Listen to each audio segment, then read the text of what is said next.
Rocket Pat here. Alright guys, another day in the jungle. Okay, so check it out, man. So,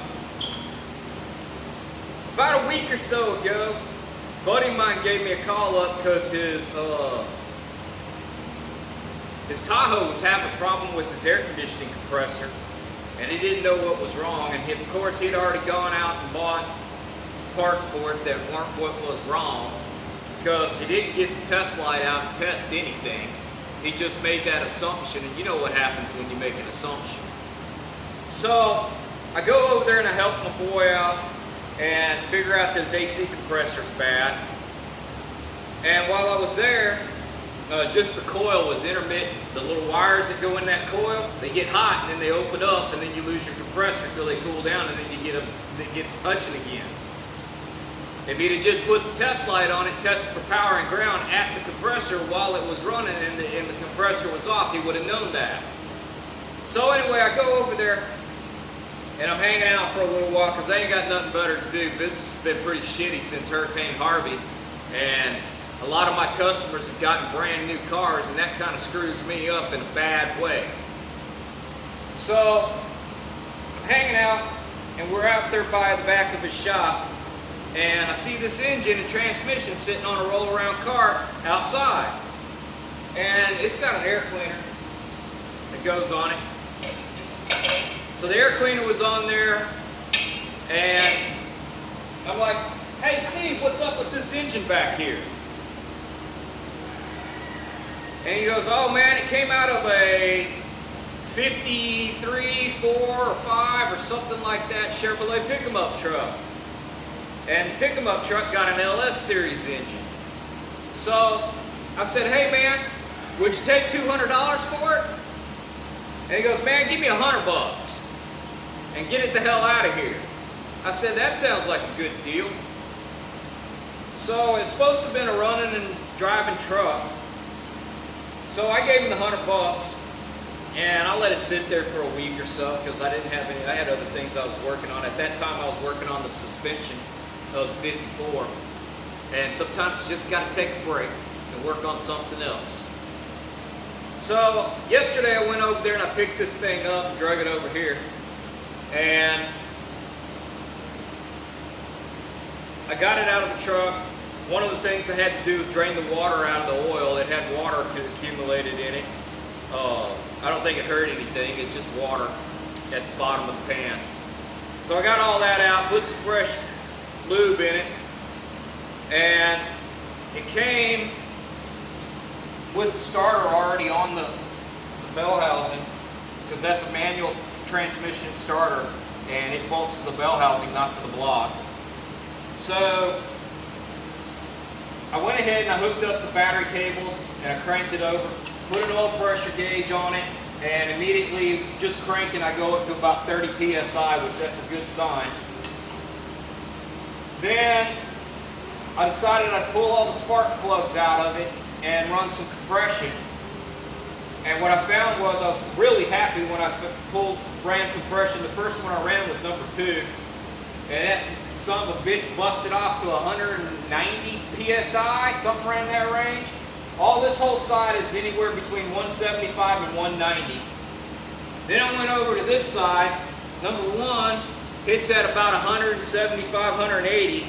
But then I ran into a problem with number 3, and I ran into a problem with number 7. Both of those are down about 75 to 90 psi. And what I'm assuming is that, well, first off, I put a little oil down the hole and let it sit overnight, thinking, okay, maybe we got a stuck ring or something like that, who knows.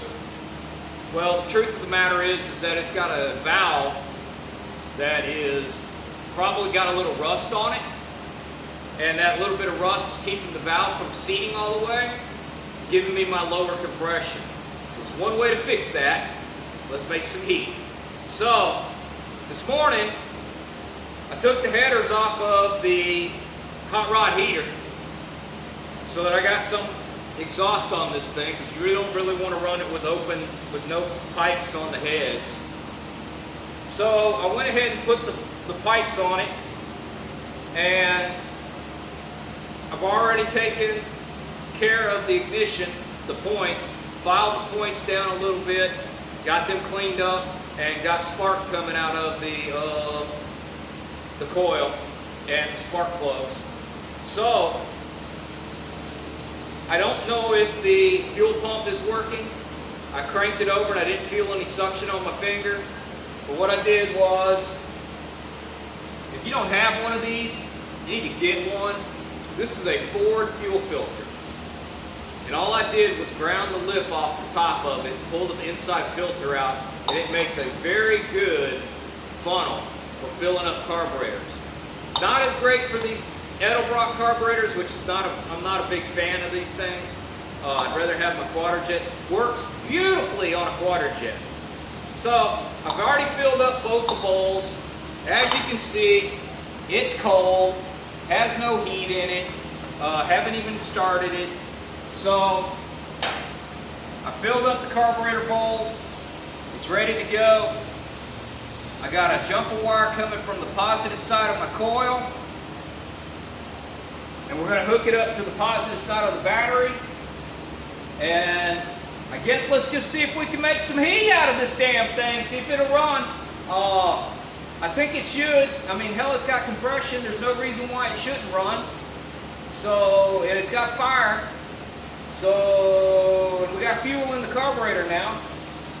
So, I guess there's nothing left to do but make some heat. Let's see what it does. Alright, boys, here we go. Jumper wire over to the starter. Jumper wire on the coil. And one of the reasons why I like running a jumper wire is because if you hardwire this thing, you've got a switch or something, if there's a problem, you got to find that switch and toggle it. Where right now, if there's a problem, all I got to do is yank this wire and it comes off the power and it's dead. Alright guys, let's see what it'll do.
Okay, she's making heat now. Don't burn myself on the headers. All right, let me show you what we got. Okay. This is, according to that number right there, which is a 3970010, this is a 1970 model block. According to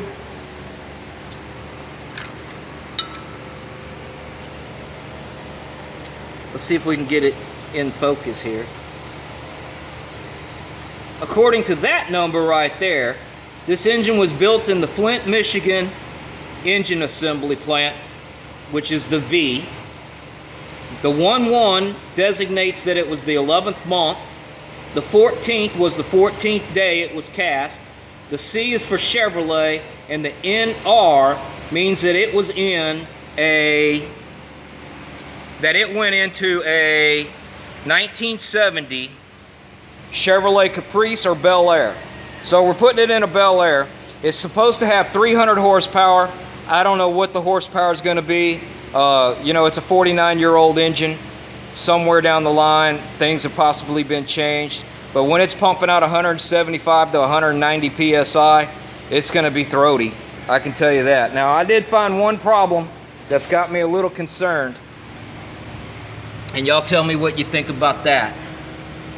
Anybody? Anybody? Yeah, it looks like at one time this block is frozen and cracked. And looks like somebody has cut it, drilled the ends of the crack, and filled it with JB Weld. Now, it may be just fine. It may be a problem. I don't know at this point. I didn't know it when I bought it. I seen it yesterday. But what I'm gonna do is I'm gonna go ahead and run this engine, put it in the 54, and hope for the best. Worst case scenario is there should be some good parts inside of this thing. Hell, man, I'll be perfectly honest with you. I can't even go on Craigslist and buy an intake manifold for the $100 I got in this whole engine. So we should think about that. Well, anyway, guys, there you have it. 1954 Chevrolet Bel Air, two-door hardtop, rocking and rolling engine. We're gonna see what we can do. Saves me a time, saves me money. Talk to y'all next time. Y'all keep rocking and a rolling and a rolling and a rocking, and I'm gonna keep grinding it down.